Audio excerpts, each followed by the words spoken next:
Sa mabilis na pag-unlad ng mundo, isang tanong ang bumabalot sa ating isipan. Paano nga ba hinuhubog ng agham at teknolohiya ang kinabukasan ng ating bayan? Halina't tuklasin natin kung paano nagiging daan ang siyensya at teknolohiya sa pagsulong ng ating bansa. Sa Nueva Ecija, isang lalawigang kilala sa agrikultura, unti-unting pumapasok ang makabagong teknolohiya sa edukasyon. Ang mga paaralan ay nagsisimula ng gumamit ng digital platforms at robotics upang palawakin ang kakayahan ng mga estudyante sa STEM education. Tasha Phoebe po from STEM. Yasmin Jade Sotelo po from STEM. Aaron Cedric de Guzman po, STEM. Ang pinaka nagustuhan mo sa paggamit ng teknolohiya sa pag-aaral? Because of technology po, parang with just a click, napakarami na po naming natututunan. Naging super accessible po nung ibang mga learning materials para sa amin, lalong-lalo na po sa research. Since STEM po kami, naging super helpful po ng technology para mas magkaroon po kami ng madaming references. Ang robotics at STEM programs ay lumalawak sa iba't ibang paaralan upang maihanda ang mga kabataan sa hinaharap na mundo ng agham at teknolohiya. Sa tulong ng makabagong kagamitan, mas napapalawak ang kanilang kakayahan sa problem solving at critical thinking. So I am Sir Ernest Louis F. Alceres. So I'm currently a senior high school faculty here in Captain College. So aside from being a faculty teacher, I am also part of the department. And I am also handling a robotics team which is the PODC Catalyst. Paano nakakatulong ang robotics at iba pang STEM innovation sa pagtulong ng hinaharap ng pagkakas?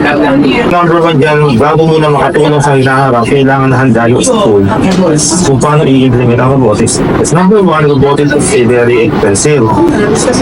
So wala ng mga basic kits. So each student must have basic kits. And at the same time kasi, yung technology ng for example, yung Arduino, programming, it really makes the students mind na mag-visit pa ng kakaibang mga logic. Kumbaga, we do have this kind of output of different logic, different ways kung paano binuo. So kung paano nakakatulong siguro, number one, creativity. Kasi when you are building a robot, hindi naman pwede bara-bara lang na robot, diba? Ewan lang, ganun, diba? One of our is enhances their critical thinking skills. May mga pagkakataon bang nahihirapan kang gamitin ang teknolohiya? Paano mo ito nalagpasan? Siyempre naman po, madalas din pong ganun, lalo na po sa mga specific na technology, lalo na pagbago po sa akin yon. And gamit din po ang technology and internet, doon ko po nare-research kung paano siya gamitin and nakakahanap ng ibang information. Ano namin nasisiguro na natututo pa ng mga mag-aaral gamit ang teknolohiya. So unang-una, your digital material should be interactive. Hindi po pwede yun, parang sobrang plain na kailangan marunong, kasi may sinusundan din tayong guidelines pagdating sa, for example, sa PowerPoint. So that is one of our number one technology in teaching. Pwede mo rin gamitin kasi technology sa paglalagay ng drill sa classroom. Halimbawa, dati index card, di ba? Ngayon, ruleta. O sino matapad dyan, kita-kita nila ngayon. Katapad na akong pinakapangalan nila ngayon, so sisigawan na sila.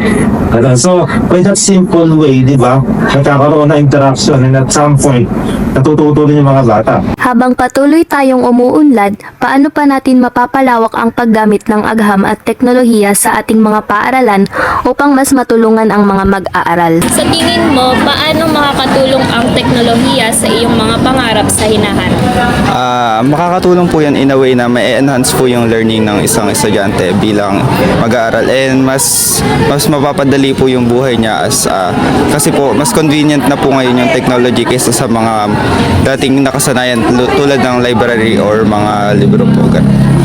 Ang mga pangarap niyo para sa hinaharap ng teknolohiya sa edukasyon? Pangarap, siyempre, ma-digitalize lahat.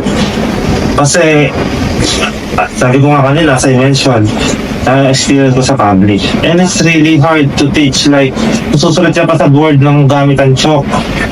Diba? Nahirap yun. Doon ko lang din na-realize kung bakit galit na galit yung mga teacher ko dati.